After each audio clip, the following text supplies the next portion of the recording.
والله sheekada meel macaanay maraysaa war waxaas gadaashida ugu jeedaan waa markabkii ugu weynaa ebid masar ay dal u dirto dhagaa fura masar maanta magaalada muqdisho markabkaas taagan dhalinyara jamalka fufuushta u jeedaan oo iska daawanayso markabsi u weynaa dareemi kartaa yani bini'aadamka fiir gadaashida taagan sheekada marka way dhaaftay helicopter hal soo digi magaalada muqdisho helicopter ka soo degay oo masar ka imaaday oo hub iyo saraakiil ay ka soo degeen dadkii la socday bil ka hor maal dhaxaasna markabkan ka yar oo soo deg marka sheekada waa joogsan laadahay Ethiopia wax walba isku dayday cadaadis walba warqad kasta ay qortay xiriirka Soomaaliya iyo Masar ee dhanka militariga ah waa dhagax waa ma dhaqaajin kartid yani heshiiska wuxuu u muuqdaa heshiis xooggan oo weliba xitaa faahfaahintiisa ilaa hadda anaga naloo sheegi la'yahay laakiin waxaa ka dareemi kartaa sida socdaan sheekada inay fiican tahay taariikhda waa muhiim waxaa ogaataa maraykanka tusaale ahaan tusaalooyin ay soo qaadanaysa u fahantaan yani muhiimadda ay leedahay dal inuu markab kuu soo diro iyo xiriirka noocan oo kale meesha ku dambeyn doonto yurub waxaa jirto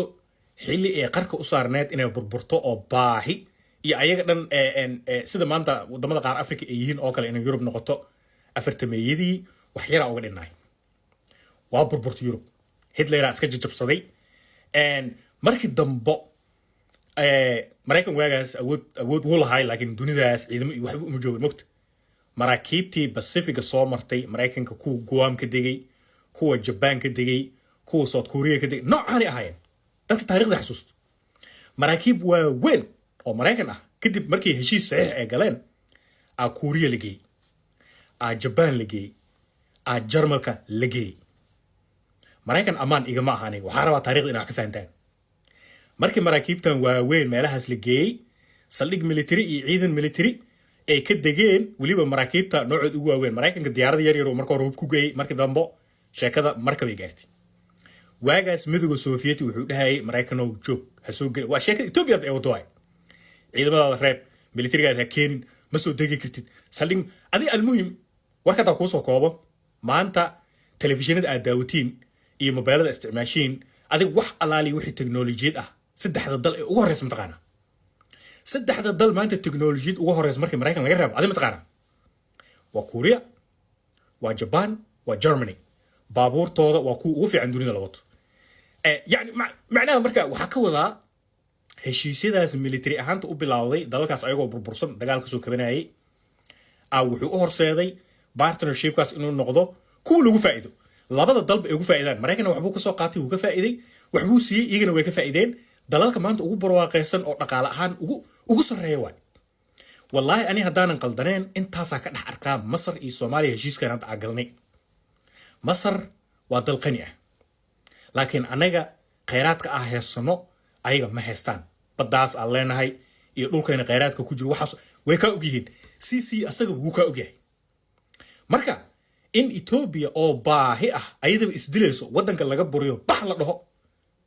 bax naga taga in la dhaho ee Masartan soo degto Soomaaliya waa arrinkan waxa ka fiirsan dhanka positive ka fiiriya maskaxdiina walaalayaalo yaana mashquulin iyo boq lagu furin qabiil iyo jinni iyo qashin iyo xogaa xagga iga reex arrinkan dhanka barwaaqada laga fiiriyo war annaga dhul qurux badan ma heesana ha ama may adiga ku weydiinaa waa ha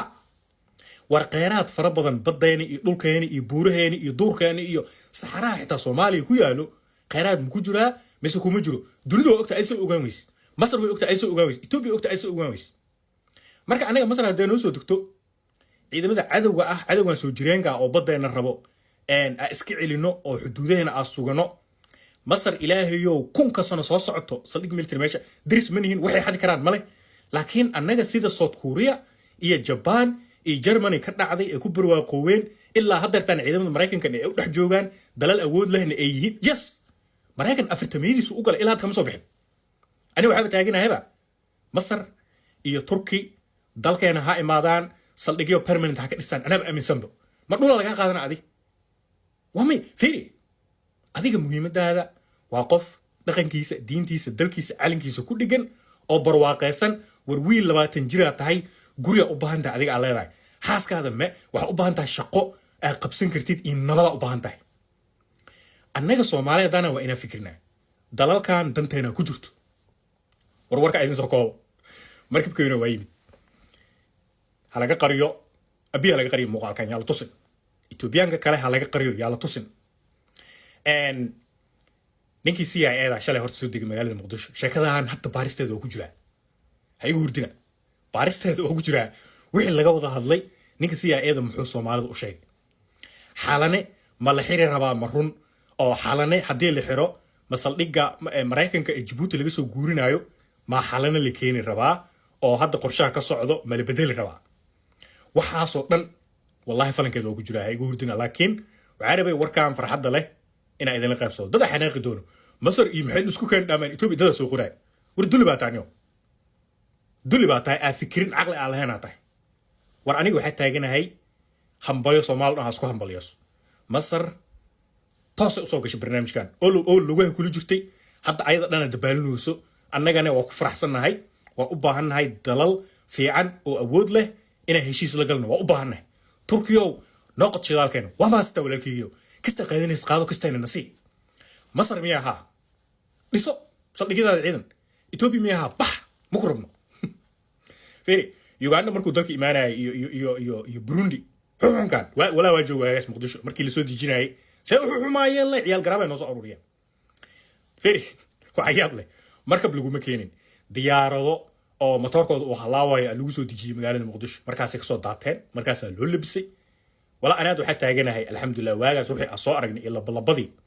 iyo hadda markab weyn uu noo soo xirnayo Soomaaliya waa dhaqaaqday ninka Soomaaliyeed uu ku jiro adeeg ku taala duli baa tahay ilaahay hana ka qabto